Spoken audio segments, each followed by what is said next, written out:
Bienvenue sur Kavi TV. Bonsoir à tous. Merci de nous retrouver dans ce journal. Au sommaire, vers la reprise des manifestations de rue de Front National pour le retour à l'ordre constitutionnel entend par cette manière exiger le respect du chronogramme de la transition. Le FENAROC, au cours d'une conférence de presse animée ce jeudi, demande l'organisation des élections avant le 31 décembre 2024. La mauvaise qualité du carburant servi dans les stations-service continue d'endommager des véhicules à Conakry. Sans aucune explication des autorités, les consommateurs sont exposés à l'effet toxique de ce carburant. Le témoignage d'une victime à suivre dans cette édition d'information. C'est tout pour les titres.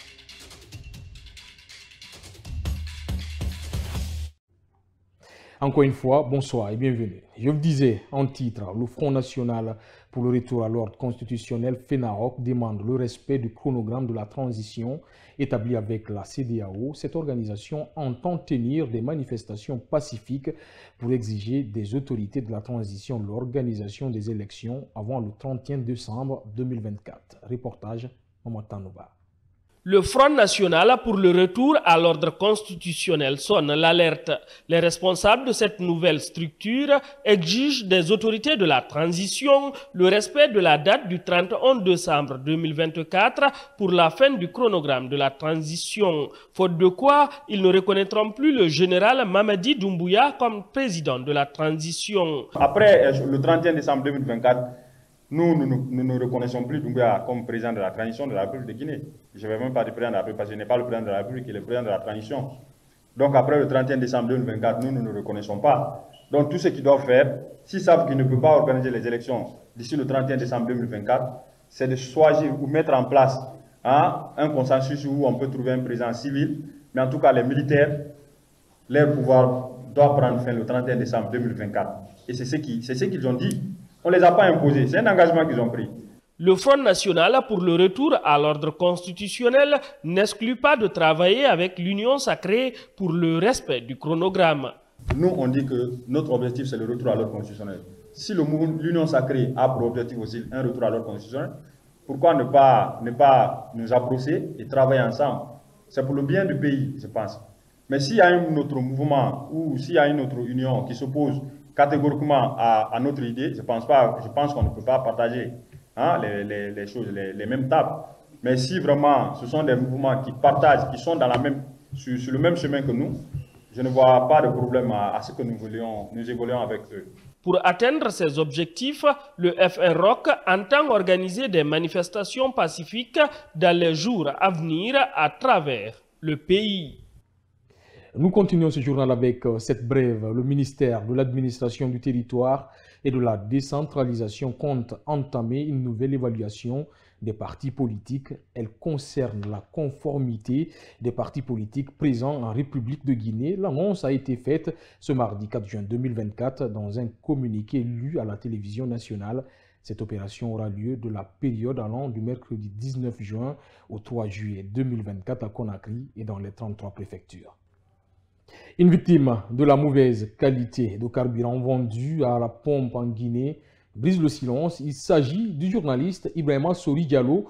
Ce spécialiste de politique minière a vu sa voiture endommagée par l'effet du carburant toxique qu'il a acheté dans une station-service à Conakry. Un fait qui lui a coûté très cher. Ansouba Baldé est allé à sa rencontre ce jeudi. Suivez. Le véhicule impacté par le carburant de mauvaise qualité est dans un garage loin de la maison selon la victime. C'est pourquoi nous n'avons pas pu faire le constat pour déterminer la nature de l'impact. Ibrahima Sori Diallo, journaliste, spécialiste en politique minière, est la victime qui a préféré briser le silence dans cette affaire. Trouvé à son domicile à Yataya, l'homme ne cache pas son indignation. Quand je suis arrivé chez moi, le lendemain, j'ai eu des difficultés pour allumer mon véhicule. Je ne comprenais pas. J'ai appelé un mécanicien. Il a regardé beaucoup d'endroits sur le véhicule. Il n'arrivait pas à comprendre. Ils ont enlevé, ils m'ont dit de tirer le véhicule pour l'amener au garage. J'ai tiré le véhicule, on l'a amené au garage à Camélia. Et quand le véhicule est arrivé, le mécanicien me dit qu'il y a un très mauvais carburant qu'on utilise actuellement dans les stations, qu'on achète dans les stations. Et il a enlevé le décanteur, ils ont enlevé le réservoir, ils ont vu que le réservoir était complètement sale, noirci même, et le décanteur était bouché, donc ils ont tout nettoyé. Mais ça a causé des problèmes sur mon véhicule, parce que le boîtier de mon véhicule a sauté. Et on me dit de changer ce matin même les bougies et voir peut-être même d'autres pièces. 20 litres d'essence, c'est la quantité achetée par Ibrahima Sodi Diallo dans une station-service à Conakry. Avec l'impact que cela a causé, la victime a dépensé plusieurs francs guinéens pour la réparation de son véhicule, nous apprend-il. Il compte former un collectif de victimes pour porter plainte et demander un dédommagement. Mon souhait serait quand même de porter plainte contre les gens qui ont transporté ce carburant à Conakry ici. Mais vous savez, c'est difficile, difficilement on va dédommager les victimes de ce carburant toxique, notamment nous qui sommes les victimes. Absolument, nous voulons mettre en tout cas un collectif en place, les victimes. Moi, je suis une victime, comme je l'ai dit, et je pense que mon appel va être entendu à travers votre chaîne de télévision, et je pense que les gens doivent se mobiliser pour se donner la main, lancer en tout cas un appel au gouvernement. Comme Ibrahima Sodi Diallo, plusieurs autres citoyens se plaignent d'être victimes de la mauvaise qualité de carburant vendu actuellement en Guinée. À plus loin, ce journaliste dit redouter même des risques sanitaires pour des populations qui respirent la fumée dégagée par les engins roulants dans la circulation. Suivez. Ce qu'il faut rappeler ici, c'est que ça a des conséquences néfastes sur la population parce que c'est un produit toxique qui peut créer des problèmes de santé à la population, notamment les problèmes respiratoires, parce qu'on va respirer ce produit toxique-là quand les véhicules sortent, en tout cas, ces odeurs-là sortent du chapement, on va les respirer. Et les maladies respiratoires peuvent se créer chez la population, ce qui va être extrêmement dangereux, parce qu'on n'a pas souhaité avoir en tout cas un tel carburant à Conakry pour être consommé. Ce qu'il faut aussi évoquer, c'est que en fait, le gouvernement aurait dû prendre des dispositions, parce que ça ne se passe nulle part ailleurs, si ce n'est pas en Guinée. Il y a un contrôle, un service de contrôle qui vérifie la qualité même du produit qui a été importé. Et je pense que tous ces points-là n'ont pas été touchés avant que ce carburant pourri, avant que ce carburant toxique ne soit en Guinée. Et malheureusement, nous en subissons. Non seulement j'ai mon véhicule qui est en panne, comme je suis auprès du carburant, je peux avoir des problèmes de santé, notamment des problèmes respiratoires à la longue, ce qu'il faut éviter. Et puis, le rapatriement des Guinéens d'Égypte a débuté hier mercredi. Un premier groupe de 153 personnes a été reçu à Conakry par les ministres des Affaires étrangères et de la promotion féminine. Rencontrée ce jeudi, la présidente de l'Association des victimes d'Égypte se réjouit de l'engagement des autorités vis-à-vis de ses confrères en détresse, Djena Boucham et Ousmane Kamara. Après plusieurs cris de cœur, les Guinéens en détresse en Égypte rejoignent leur pays. Au total, 153 Guinéens ont regagné Conakry ce mercredi. Un processus de rapatriement mis en place par le gouvernement guinéen, salué par la présidente de l'Association des victimes d'Égypte. Franchement, depuis le début de cette crise que les Guinéens sont en train de vivre en Égypte, franchement, on avait tellement le cœur serré, mais maintenant, le cœur commence à se desserrer. Puisque finalement, l'État s'est manifesté avec l'aide, bien sûr, de l'OIM. Au-delà de leur rapatriement, l'État a aussi payé les pénalités de ces migrants. Sur la question, Maria Mané explique les conséquences de cette pénalité sur ses confrères qui souhaitent regagner leur pays. C'est ce qui est en train de faire souffrir nos compatriotes qui sont là-bas. Puisqu'il y a des gens qui veulent revenir, mais comme les gens n'ont pas la possibilité de payer les pénalités, donc il y a des gens qui ont fait 5 ans là-bas, 10 ans, 15 ans, ils veulent revenir. Ce n'est pas affaire de payer les billets.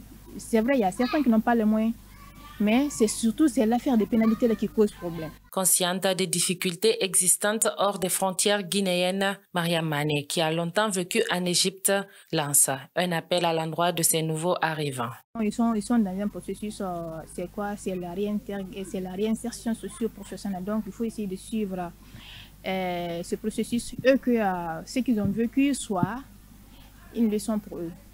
La présidente de l'Association des victimes d'Égypte demande le soutien de l'État concernant l'insertion socio-professionnelle progressive de ces jeunes. Elle a par la même occasion remercié l'ensemble des partenaires impliqués dans ce processus. Sport et jeunesse, nous mettons le cap sur le terrain de proximité de Lambani qui est dans un état critique en ce début de saison pluvieuse.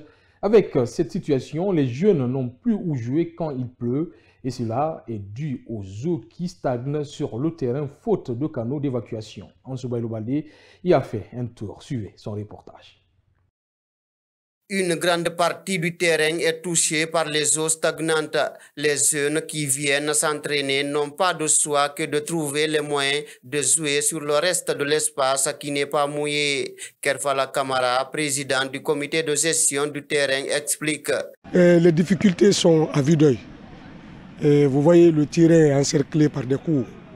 Il n'y a pas de canaux d'évacuation. Pendant l'hivernal, le terrain est presque impraticable. Donc vous voyez, il y a des centaines et des centaines de jeunes qui jouent ici. Et l'eau peut être stagnée comme ça pendant des semaines et des semaines, ça ne bouge pas. Les enfants, quand ils viennent, ils sont obligés de jouer la petite partie qui est sèche, là-bas où ils pratiquent, et tous les restes là vont rester comme ça durant tout l'hivernal. Tout est bouché. Le terrain est entouré de plusieurs maisons, ce qui du coup empêche les eaux de pluie d'être évacuées. Les autorités locales sont informées de la situation, déclare Kerfala Kamara, président du comité de gestion du terrain de proximité de Lambani. Pourtant, plusieurs jeunes de quartiers différents y viennent pour jouer au football. Bon, l'autorité locale, oui. Le chef secteur et le chef de quartier le savent. Mais celui qui a bouché le passage, il a un gros moyen. Donc, il a fini de construire presque une grande cour et un étage. Là, pratiquement, on ne peut rien. Et c'est le seul terrain, d'ailleurs praticable présentement. L'autre terrain là-bas, ils sont en train de travailler sur l'autre terrain. C'est le seul terrain où tout Lambani joue présentement. À part le terrain de Nongo, c'est tout le quartier. Les trois quartiers d'ailleurs, Lambani, Waria et Kiroto, tout le monde joue ici. À l'image de ce terrain de football, plusieurs autres sont dans le même état à Conakry, tout comme à l'intérieur du pays. Les autorités sportives au plus haut niveau ont du pain sur la planche pour faire face à la situation lamentable que traversent les amoureux du cuiron en Guinée. Ainsi prend fin cette édition d'information. Merci à tous de l'avoir suivi. L'information continue sur notre site web, le www.siaminfo.com ou sur les réseaux sociaux Kavi Media. Bonsoir.